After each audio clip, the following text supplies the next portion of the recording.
Амандық барлықтарыңызға, Құдай жарылқасын. Азайып қаппыз ғой. Бүгін біз Римдіктердің хатты бастап едік қой, естеріңізде бар ма? Соны бүгін Құдай қаласа бітіреміз, соңғы тарауына жеттік. Мен ойлаймын, енді сіздер жатқа білетін шығарсыздар Римдіктердің хатты, негізгі ойы, Паул не айтқысы келді сол Римдіктердің хатты. Кім Римдіктердің хат бойынша бір аятты жатқа біледі?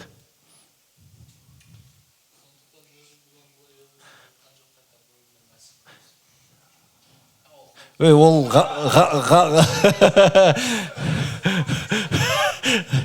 молодец, біледі екен, бірақ бір аят. Құдайға шүкір. Римдіктер бойынша кім біледі? Галаттарға арналған хатты айтты. Ешкім жаттамады ма ешқандай? Айта беріңіз ағылшынша, қазақша. Аха. 3:23, Жақсы, тағы да. 8:38. Ешкім бізді Мәсіхтің сүйіспеншілігін айыра алмайды. Негізі Римдіктердің хат өте керемет. Паул ол жерде ісхабардың негізін айтады. Сондықтан ол бастаған кезде ол айтады, мен ісхабар үшін еш ұялмаймын. Себебі ол адамдарды құтқаратын Құдайдың құдіреті. Алдымен яһудейлер, сондай-ақ басқа ұлт адамдарында. Бұл айтқанда, ісхабардан басқа адамның өмірін өзгертетін, оны осы күнәдан, бұл айтқанда Құдайдың қаһарынан құтқаратын еш нәрсе жоқ. Паул соны айтады, және біз сол бірінші тараудан бастап осы күнге дейін сол римдіктерді мүжіп, бұл айтқанда етін бәрін жеп, сүйегін ғана қалдырдық десек болады. Бұлай бүкіл нелерін барлығын сол біздің уағыздаушылар айтып жеткізді. Бүгін енді біз қорытындылаймыз. 16-шы тарау, сол римдіктерді бүгін бітіреміз. Сондықтан қазір бір видео көрейік, қысқа.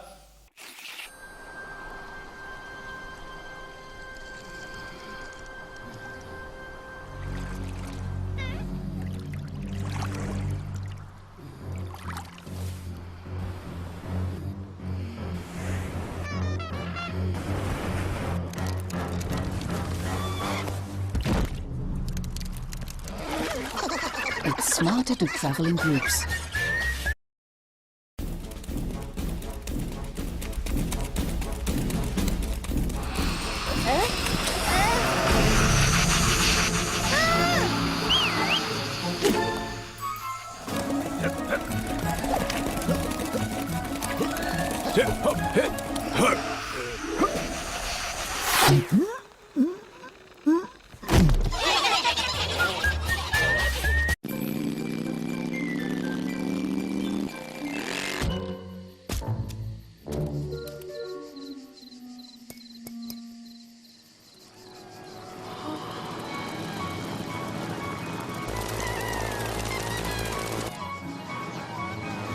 It's smarter to travel in groups.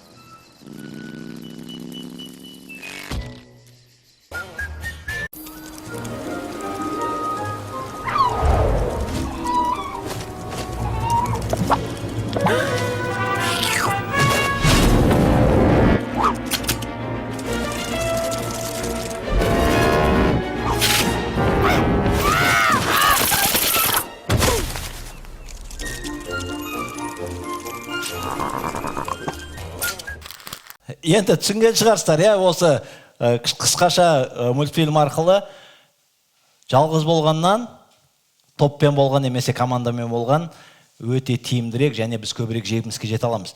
Және сол римдіктерге арналған хат бойынша егер келетін болсақ, 16-шы тарауда Паул өзінің сол командасы туралы айтады. Көбірек ол жерде біз оқысақ, әртүрлі адамдардың аттарын естиміз, бір кейбірде ойлауы мүмкін, не үшін оның бәрін айта береді. Шынымен Паул мықты болғанымен, егер оның қасындағы адамдар болмағанда, ол сондай жетістікке жете алмас еді. Оның қасында оның серіктестері бірге қызмет еткен тобы, командасы болғандықтан, ол үлкен деген жетістіктерге жетті. Және бүгін сол римдіктердің хатты қысқа ғана бір үзіндіні оқимыз, негіз толық оқымаймыз. Ол жерде көп адамдардың аттары, олар не істегендері, бірақ біз қысқаша оқып шығайық. Бұл жерде былай дейді: сендерге бауырласымыз Фөбе апайды ұсынамын. ол Кеңкіриядағы қауымның қызметшісі. Оны иеміздің кісі ретінде Құдайдың адамдарына лайықты қабылдап, мұқтаж нәрселермен қамтамасыз етіңдер. Бұл кісі көп адамдарға қамқорлық жасап келеді. Солардың арасында мен де бармын. Мәсіх Исаның қызметіндегі әріптестерім Прискила мен Акилаға сәлем айтыңдар. Олар мен үшін өмірін қиюға дайын болды. Бұған өзім ғана емес, басқа халықтардың күллі қауымдарда алғыс айтуда. Екеуінің үйінде бас қосатын қауымға да сәлемімді жеткізіңдер. Азия өлкесінде Мәсіх жолына түскен алғашқылардың бірі болған сүйікті Эпенетке де сәлем. Сендер үшін жан аямай қызмет еткен Мариямға да сәлем айтыңдар. Түрмеде бірге отырған ағайындарым Андроник пен Юнияға да сәлем. Елшілер арасында абыройлары ерекше. Олар менен бұрын Мәсіхтің жолына түсті. Иемізбен байланысымыздағы ерекше жақсы көретін бауырласым Амплияға да сәлем. Мәсіхтің қызметіндегі әріптесіміз Орбанға және қымбатты досым Стахиға сәлемімді жеткізіңдер. Паул бұл жерде сол өзімен бірге қызметтес болған, бірге қызмет еткен адамдардың аттарын айтады. Және олардың әрқайсысының сол Паулдың өміріндегі бір қосқан үлестері туралы. Біріншіден ол Фөбені келтіреді, ол сол әйел қызметші болған, сол Римге барған болу керек. Сондықтан оны дұрыстап қабылдаңдар, керек нәрсесімен көмектесіңдер. Себебі ол маған көп көмектескен дейді. Және Акила мен Прискила басқа да адамдардың барлығын айтып, олардың сол Паулдың қызметінде, оның өмірінде қаншалықты үлес қосқанын айтады. Сондықтан негізі біздің қызметіміз, егер біздің қасымызда сол серіктестеріміз болмаса, біздің командамыз, тобымыз болмаса, біз үлеске жете алмаймыз. Сондықтан қазақта мынандай бір мақал бар. Жалғыздың үні шықпас, жаяудың шаңы шықпас деген. Бұл айтқанда жалғыз адам еш нәрсе жасай алмайды. Суретті көріп тұрсыз ғой, негізі жолбарыс, ол арыстан ең сондай жануарлардың ішіндегі бір патшасы деп айтсақ болады, бірақ көпшілікке қарсы ол еш нәрсе істей алмайды. Сондықтан өте маңызды топтың қызметі. Және Паул осы Римдердің хатта ең соңында ол келіп сол өзінің қасындағы бірге жүрген, өзінің серіктестерін айтады. Сондықтан бізде бүгін негізі сол туралы сөйлескіміз келеді. Қаншалықты өте маңызды бірге қызмет ету, бір команда ретінде, бір топ ретінде, бір қауым ретінде. Себебі біз бір-бірімізсіз ешқандай жетістікке жете алмаймыз. Және осы жерде мен енді сол командаға байланысты бірнеше нәрсе айтқым келеді. Осы команда немесе топ болып қызмет ету үшін қандай нәрселер бізге керек, өте маңызды. Осы жерде мен үш нәрсе туралы айтқым келеді. Бірінші нәрсе ол командалық қызметте, ол командалық мәдениет болу керек. Ол жерде қауіпсіз орта. Қауіпсіз орта деген түсінесіздер ғой, ешкім қорықпайды, біледі бұл жерде ешқандай бізде жау жоқ, бұл айтқанда. Екінші нәрсе ол мақсат аян анық болу керек. Олар білу керек қайда бара жатырмыз және оны біз іске асыра аламыз ба, жоқ па.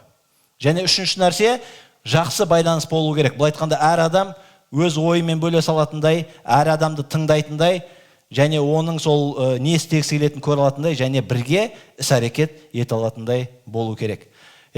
Осы бірінші біз командалық мәдениетке байланысты сөйлесейік. Командалық мәдениет болу керек дедім, ол қауіпсіз орта. Бұл айтқанда адамдар ол жерде өзін мен керек емеспін, немесе мені қазір бір нәрсе айтсам, сол айтқан нәрсемді қолданып ертең мені құртады деген сияқты қорқыныш болмау керек. Ол өзі сол топта өзінің сол отбасындағыдай, өзінің сол бір ниеттес адамдар ретінде өзін қабылдайтындай сондай орта болу керек. Және мен ойлаймын, біз қауым ретінде негізі біз осы бір топпыз, бір командамыз деп айтсақ болады. Сондықтан біздің арамызда сондай нәрсе болу керек. Қауіпсіз орта. Біздің адамдар қауымға келген кезде оларда сондай бір бөлек отыру, немесе бір нәрсе өз ойын айтуға қорқу, ертең анау немесе бір-бірімен ырылдасу, ондай нәрсе болмау керек. Өйткені адамдар өздерін қауіпсіз сезіну керек. Сондықтан адамдар сол өзін қауіпсіз сезіну үшін қандай нәрселер болуы мүмкін? Бірінші, ол жерде адамдарды бағалай білу керек. Адамдардың сол дарындарын, қызметін және бір дене ретінде құндылығын түсіну. Осы 16-шы тарауда Паул соны көрсетеді. Әр адамның атын жеке-жеке неге айтады? Өйткені ол сол әрқайсының үлесін ол көрсеткісі келеді. Олардың құндылығын, бағалы екенін көрсеткісі келеді. Және ол жерде біз қарап отырсақ, әртүрлі адамдар болды. Оның барлығы жетекшілер болған жоқ. Кейбіреулері оның ішінде тек Паулға жаңағы үйімен қызмет еткендер болды. Біреулер болды, жаңағы арасында қарасаңыздар, ол жаңағы не дейді? Сол жердегі бір мемлекеттің жаңағы қазынашы дейді ғой. Жаңағы байлығын қарайтын, былай айтқанда мен ойлаймын, ол ақшамен қызмет еткен болу керек, өте бай болған болу керек. Казначей орысша, казначей болған. Сондықтан әрқайсының өзінің дарыны, өзінің таланты бар, өзінің бір қосқан үлесі бар. Сондықтан Паул осы жерде сол әр адамды жеке-жеке олардың сол қызметтерін көрсетеді. Себебі шынымен әр адам өзінің орны бар және ол бағалану керек. Дәл сол сияқты біздің қауымда да біздің әрқайсымыздың өзіміздің орнымыз бар. Паул сондықтан қауымды ол дене ретінде көрсетеді. Дене ол толық дені сау дене болу үшін оның әрбір мүшесі өз рөлін атқару керек. Бір анекдот айтып берейін. Бір күні жаңағы адамның ішіндегі организмдер бір жаңағы совещание жасап жатыр дейді, жиналыс. Сөйтіп айтып жатыр дейді, біз что-то көппіз, бір нәрсені жаңағы азайтуымыз керек деп. Сосын жаңағы енді әркім әр нәрсе айтып жатыр, біреулер айтады дейді, мынау бізге құлақ екеу ғой, біреуін не істейміз, біреу де жетеді ғой деп. Сөйтсе құлақ айтады, екеу болмаса қалай, бір жағы естімей қалады, байқамай қалуы мүмкін. Немесе көз екеу ғой, біреуін алып тастайық деген сияқты. Сөйтіп ең соңында жаңағы бәрі айтады дейді, асқазанның керегіне бізге деп. Ол тек қана тамақ жегеннен басқа ештеңе білмейді деген сияқты. Сөйтсе асқазан дейді, мен тамақ жемесем де сендерді көрер едім, не істер едім деп. Өйткені шынымен асқазанның да өзінің пайдасы бар. Егер тамақ жемесе, бүкіл организм әлсіреп қалады. Дұрыс қой. Сондықтан бұл айтқанда сол адамның денесінде әрбір мүше ол өзінің атқаратын қызметі бар. Егер ол өз қызметін атқармаса, бүкіл дене ретінде ол өз қызметін істей алмайды. Сондықтан өте маңызды, Паул қауымды сол денеге салыстырады. Әрбір қауым мүшесі өзінің орны бар, өзінің қабілеті бар, және сол бойынша қызмет етпесе, бүкіл дене әлсірейді дейді. Билер кітабында бір мысал бар. Мысал емес, болған жағдай. Білесіздер ма? Билер кітабында, қазір ұмытып қалдым, қай патша екен, ол жаңағы бір елді жаулап алған кезде, ол патшаларды ұстап әкеп, өзінің жаңағы патшалығында үйінде ұстайтын болған. Оларды тек қана бір-ақ нәрсе жасаған. Қолындағы бас бармағы мен аяғындағы бас бармақтарын шауып тастайтын болған. Және олар дейді, тамақ жейтін үстелдің астында ит сияқты жорғалап жүріп, сол жерге түскен тамақты жеп жүрген дейді. Неге? Себебі, егер бас бармақ болса, ол қылыш ұстай алмайды. Аяқтағы бас бармақ болмаса, равновесие. Көрдіңіздер ме? Бұл айтқанда бір саусақ, бірақ адамды еш нәрсе істей алмайтын адамға айналдырады. Сондықтан өте маңызды біздің әрқайсымыздың орнымыз. Сондықтан біз осы топ ретінде, команда ретінде, қауым ретінде болған кезде біздің әрқайсымыздың орнымыз, құндылығымыз бар. Сол нәрсені біз ұмытпауымыз керек. Өте маңызды нәрсе. Екінші, ол енді сүю. Егер біз өз ара бір-бірімізді жақсы көрмесек, сүймесек, ондай топтан пайда жоқ бұл айтқанда. Иса да ол нәрсені айтты шәкірттеріне. Ең соңғы өсиеті, ол не деді? Бір-бірлеріңді сүйіңдер. Бұл менің соңғы өсиетім. Және ол айтады, мен сендерді аяғына дейін сүйдім, мен сендер үшін жанымды құрбан еттім. Сондықтан өте маңызды нәрсе, біз сол егер шынымен команда ретінде қызмет ету керек болса, бір-бірімізді жақсы көру, біздің кемшіліктерімізге қарамастан. Өйткені әрқайсымыздың өзіміздің кемшіліктеріміз бар, және жетістіктеріміз де бар. Бірақ сол кемшіліктерімізге қарамастан бір-бірімізді сүю. Адамдар осы жерге келген кезде өзін қауіпсіз орта ретінде өзін сезіне алатындай болу керек. Олар келген кезде мені осы жерде жақсы көреді, мені қабылдайды, менің кемшіліктеріме былай айтқанда қарамайды деген. Бір оқығам болған жағдай. Бір бала жаңағы өзінің тұратын ауылында қауым бар екен. Бірақ ол басқа ауылдағы қауымға барады екен. Алыс, жаяу барады дейді. Сосын бір күні одан сұрапты: сен неге өзіңнің сол үйің қасында тұрған қауымға бармайсың деп? Анау алыстағы қауымға барасың деп. Сол кезде ол бала айтады дейді: ол жақта мені жақсы көреді деп. Шынымен ол өте маңызды. Адам келген кезде ол өзін жақсы көретін ортаға егер түссе, ол сол жерге бара бергісі келеді. Елшілердің істері 2-ші тарауда біз оқитын болсақ, неге қауым күннен күнге көбейе берді дейді. Себебі олардың өз ара сүйіспеншілігі. Соны басқа адамдар көрді, және сол ортада олар бірге болғысы келді дейді. 3-ші нәрсе қамқорлық. Римдер арналған хатта сол 12-13 тарауда Шыңғыс бауырымыз ол туралы бөліскен. Сол жерде айтады, әркім өз дарынымен қызмет етсін. Ол жерде қандай? Жылағанмен жылау керек, қуанғанмен қуану керек. Өзіңнің сол әрбір қандай дарының бар, сонымен басқаларға қызмет ету. Ол өте маңызды нәрсе. Қамқорлық, ол біздің қандай не қолымыздан келеді, сол арқылы бір-бірімізге қызмет ету, былай айтқанда. Біреудің жағдайын көрсек, оған бару, егер ол қайғырып жатса, оның қайғысын бөлісу. Қуанған адаммен оның қуанышын бөлісу. Бұл айтқанда біз бір-бірімізді жігерлендіру, қамқорлау, сол бір-бірімізге поддержка, қалай болады? Жігер бер, қолдау көрсету бір-бірімізге. Ол өте маңызды нәрсе. Және ең соңғы нәрсе, ол дамыту. Біз ұмытпауымыз керек, ол өте маңызды нәрсе. Осы үзіндіде көптеген адамдардың аты айтылады. Акила мен Прискила, Тимотей бар, Тит бар, Терти бар, біз білетін. Егер қарайтын болсақ, олардың барлығы Паулдың шәкірттері, қасында жүрген адамдар болды. Және Паул қолынан келгенше сол адамдарға өзінің білімін, өзінің қолынан келетін нәрсесін бәрін салып, оларды дамытты, оларды көтерді.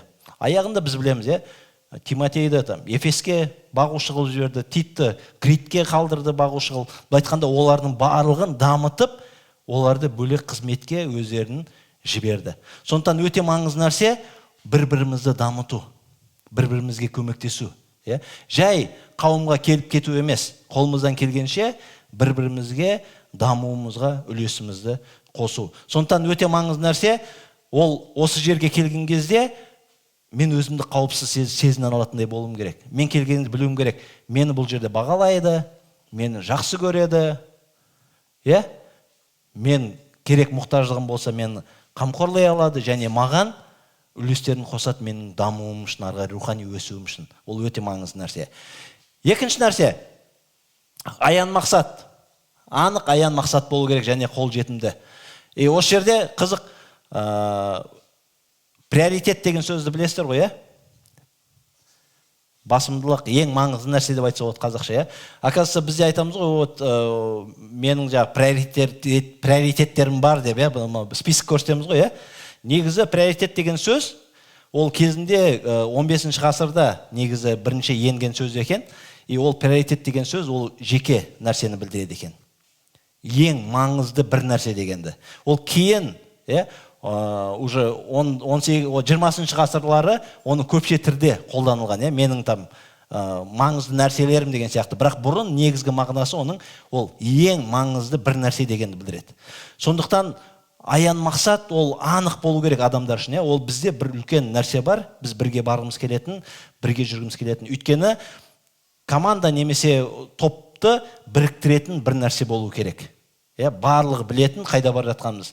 Және Паул осы Римдердің хатта өзінің мақсатын анық айтады. Ол не дейді? Менің мақсатым бүкіл басқа ұлттарға із-хабарды жеткізу. Және ол із-хабарды ол қандай дәл солай жеткізу өзгертілмеген түрінде. Сондықтан Паул ол барлығы білді оны, Ол сол үшін ол айтады, мен біреу қызмет еткен жерге бармаймын. Мен ешкім бармаған жерге барам. Өйткені мен мақсатым із-хабарды естімеген, білмеген адамдарға жеткізу. Сондықтан анық болды, және адамдардың барлығы ол нәрсені білді. Паулда бір ғана нәрсе бар. Ол елшілердің істерінде айтады, мен өлем ба, тірі болам ба, маған маңызды емес. Маған маңызды сол мақсатыма жету. Бүкіл басқа ұлттарға із-хабарды жеткізу. Ол анық, былай айтқанда, Паулдың мақсаты. Енді біздің қауымның мақсаты қандай?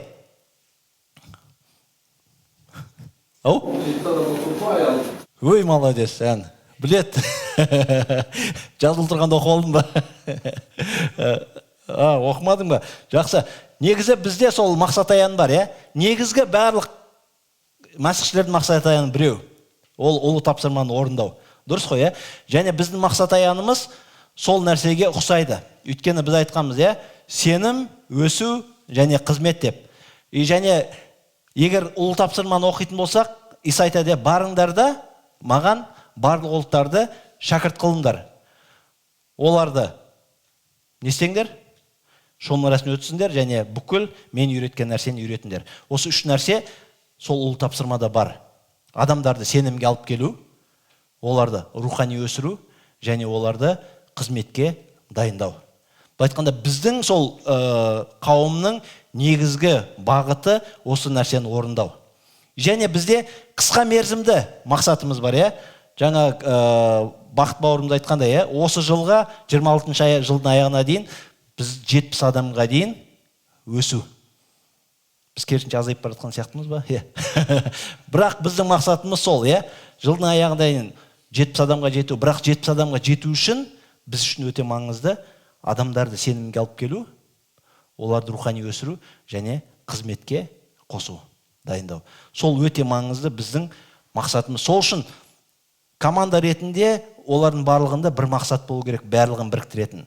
Және біздің мақсатымыз осы нәрсе, адамдарды сенімге алып келу, оларды рухани өсіру және қызметке қосу. Және ең соңғы нәрсе, ол өзара жақсы байланыс болу керек адамдарда.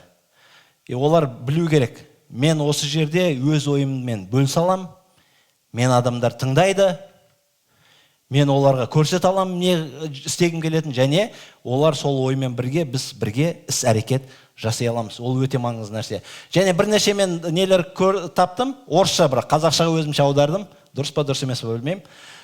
Былай айтады, біз ешқайсымызда бәріміз бірге болғандай ақылды емеспіз. Енді оны білмеймін, орысша әдемірек естіледі. Никто из нас так не умен, как все мы вместе. Былай айтқанда, жекеше адам қанша ақылды болса да, ол топтың ақылына жетпейді.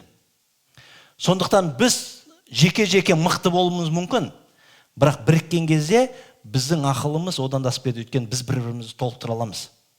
Дәл сол сияқты Паул ол мықты елші болды, біз білеміз. Бірақ оның қасында өзінің тобы, командасы болғандықтан ол одан да көп нәрсе жасай алды. Өйткені оны қолдап отырған адамдар болды, оны үймен, қаражатпен қолдағандар болды, оның бара алмайтын жеріне жаңағы Тимотейді жіберді, ананы жіберді. Былай айтқанда, оның қызметінің сондай жемісті болғаны себебі оның қасында сондай адамдар болды. Бірге, онымен бірге жүретін, оны қолдайтын және бірге сол қызметке бара алатын. Және екінші нәрсе былай дейді, өз күшімен жетістікке жеткен адамдар жоқ. Сендер мақсаттарыңа тек басқалардың көмегімен ғана жете аласыздар. Бекеле деген кісі бар, оның бір кітабы бар, ешқашан жалғыз емессің деген. Сол кітапта ол айтады, негізі өмірде бүкіл нәрсе ол серіктестіктен тұрады дейді. Ол айтады, ешкім серіктессіздік еш нәрсе істей алмайды дейді. Партнерство. Және ол неден бастайды? Сенің дүниеге келуіңнің өзі дейді, ол сенің әкең мен шешеңнің серіктестігінен пайда болған нәрсе. Және ол айтады, ешқандай адам азанда тұрып, таңғы ас үшін жұмыртқа қуырып жеуің керек қой. Ол да серіктестіксіз болмайды дейді. Неге? Себебі сен ешкімсіз өзің сол жұмыртқаны жеу үшін дейді. Сен тауық асырауың керек, оның жұмыртқасын туғызуың керек, оны барып жинауың керек, сөйтіп барып қуыруың керек, және қуыру үшін сен майды өзің өсіріп жемешкен, оны майға айналдырып алып келуің керек. Бұл айтқанда серіктестік онда еш нәрсе болмайды. Өйткені майды да біреу оны екті, оны сықты, сатты. Жұмыртқаны біреу тауық ұстады, ол жұмыртқа туды, базарға. Бұл айтқанда бүкіл нәрсе ол әртүрлі адамдардың арқасында келген бір таңғасы ішудің өзі бірнеше адамдардың көмегімен тұрады дейді. Сондықтан өмірде басқа адамдарсыз бір нәрсе істеу мүмкін емес. Сондықтан біздің сол команда ретінде, серіктестермен бірге істеу ол өте маңызды нәрсе. Біз бір-бірімізсіз ешқашан жетістікке жете алмаймыз. Сондықтан біздің аян мақсатымыз бар анық. Иса бізге берген ол не? Барлық ұлттарды оған шәкірт ету. Ол деген үлкен мақсат. Оған ешқашан бір адам жете алмайды. Біз кішкентай қауым болып та жете алмаймыз. Оған бүкіл дүние жүзіндегі сенушілер қосылады. Сондықтан бізде өзіміздің мақсат бар. Кішкентай осы жылға 70 адам болу. Бірақ оны талант, Арслан, Шыңғыс, немесе мен, немесе тағы біреу жеке ол нәрсеге біз жете алмаймыз. Сондықтан өте маңызды ол біз қауым ретінде бірге істеу. Өйткені біздің әрқайсымыздың өзіміздің қабілеттеріміз бар. Біз бірге жасаған кезде біз сол мақсатқа жете аламыз. Сондықтан өте маңызды біз өз ойымызбен бөлісу. Өйткені кейбір кезде адамдар ойлайды, ой, менің ойым маңызды емес. Ана жақта ақылдырақ адам бар ғой деген сияқты.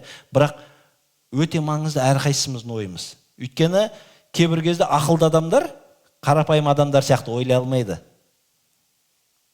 Сондықтан біз бір-біріміз ойларымызды бөлісіп, бір-бірімізді тыңдап, бірге істеген кезде біз үлкен жетістікке жете аламыз. Және Паул сол 16-шы тарауда сол нәрсені көрсетеді. Неге? Ол өзінің сол командасындағы өзінің шәкірттері, өзінің қызметшілерін әрқайсысын жеке-жеке айтады. Өйткені айтады, біреуі оны қонақжайлық көрсетті, біреуі түрмеде бірге отырды онымен, біреуі үй қауым жүргізіп жатыр, біреуі оны қаржылай көмектесті, біреуі тағы басқа нәрсе істеді. Соның арқасында Паул қазір біз үшін ең атақты елшілердің бірі болып көрсетеді. Бірақ қасындағы адамдарды біз онша ойлай бермейміз. Бірақ негізінде сол қасындағы адамдардың арқасында Паул сондай болды. Паулдың керек десеңіз, вообще қызметке қосылу үшін Барнаба оны көтерген. Бірақ Барнаба туралы ешкім айтпайды Паул туралы айтқан кезде. Бірақ оны көтерген, оны елшілермен таныстырған, оның беделін көтерген ол Барнаба ең бірінші. Өте маңызды. Сондықтан команда өте маңызды. Және біз қауым ретінде біз бір командамыз. Сондықтан біз ешқашан одан қорықпауымыз керек, өз ойымызбен бөлісуге. Және біз жетекшілер ретінде әрқайсыңызды тыңдауға дайынбыз. Кім қандай үлес қосылады осы қауымның дамуына, біздің мақсатымызға жетуге. Өйткені біз бір-бірімізсіз ол мақсатқа жете алмаймыз. Сондықтан өте маңызды. Енді қорытындай келсек, осы қауымдағы әрқайсыңыз өте маңызды және керек адамсыздар. Бағанада айтып кеттік, дене ол бір мүшесінің өзі дұрыс жұмыс істемесе, ол ауру адам болып саналады. Сондықтан біздің әрқайсымыз осы жерде отырған, ол маңызды осы қауымның қызметіне, біздің сол мақсатымызға жетуге. Сондықтан егер сіздерде сондай мен осы топта, осы командада мен өз үлесім қосқым келеді, мен қатысқым келеді дегендеріңіз болса, кез келген кезде келіп өз бойларыңызбен бөліссеңіздер болады, айтсаңыздар болады, мен қалай қызмет ете аламын? Біз сіздерге айта аламыз, мынандай қызметтер бар. Сіз қай жерде үлес қоса аласыз, не істей аласыз, бұл айтқанда біз бірге сол қызметке жете аламыз. Қазір бір видео бар, бірге видеоны көріп жіберейік, соңғы аяғында осыған байланысты.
Егер қорытындыға келетін болсақ, ол өте маңызды. Біз бір-бірімізге көмектесу арқылы біз жетістікке жете аламыз. Егер бір-біріміз болмаса, біз өз қара басымызды ғана ойласақ, бізге жетістікке жету өте қиын. Жаңағы көргендеріңізде, әркім өзін ғана ойлады, бірақ керісінше еш нәрсеге жеткен, бірақ бір-бірін ойлаған кезде, олар жетістікке жетуге мүмкіндік болды. Сондықтан Паул Филипптерге арналған хатта айтады, не дейді? Басқаларды өзіңнен жоғары қой. Бұл айтқанда басқаның қамын ойла. Сол кезде басқалар сенің қамыңды ойлайтын болады. Сол арқылы біз жетістікке жете аламыз. Енді аяғында сонымен біз сол команда ретінде, топ ретінде қызмет ету үшін, жетістікке жету үшін қандай нәрселер керек? Бізде бір-бірімізді бағалау, сүю, қамқорлау және жетілдіру мәдениеті болу керек. Біз көбірек қалай үлес қоса аламыз, сол туралы ойлау керек. Екінші, мақсатымызды ұмытпауымыз керек. Қандай мақсат? Ол аманатты орындау, адамдарды сенімге әкелу, оларға рухани өсуге көмектесу және қызметке дайындау. Ол өте маңызды. Және біз бір денеміз, бір отбасымыз, сондықтан әрқайсымыз өз ойымызды, бір-біріміздің ойымызды тыңдап, бірге іске асырып, сол кезде ғана жетістікке жетуге мүмкіндік болады. Және ең соңғы нәрсе, ол бәріміз бірге сол бір механизм ретінде жұмыс жасайық, бір-бірімізді толықтыру арқылы. Сондықтан қорытындыға келсек, біз сол жетекшілер ретінде, біз осы қауым ретінде біз айтымыз келеді, әрқайсыңыз осы қауымда өте маңызды және әрқайсыңыздың өз орындарыңыз бар. Сондықтан кімде-кім шынымен осы топ ретінде мен қызмет еткім келеді, мен үлесімді қосқым келеді десе, келіңіздер, біз сіздерге қызмет тауып береміз, қызмет жетеді және біз бірге сол ұлы аманатты орындай аламыз.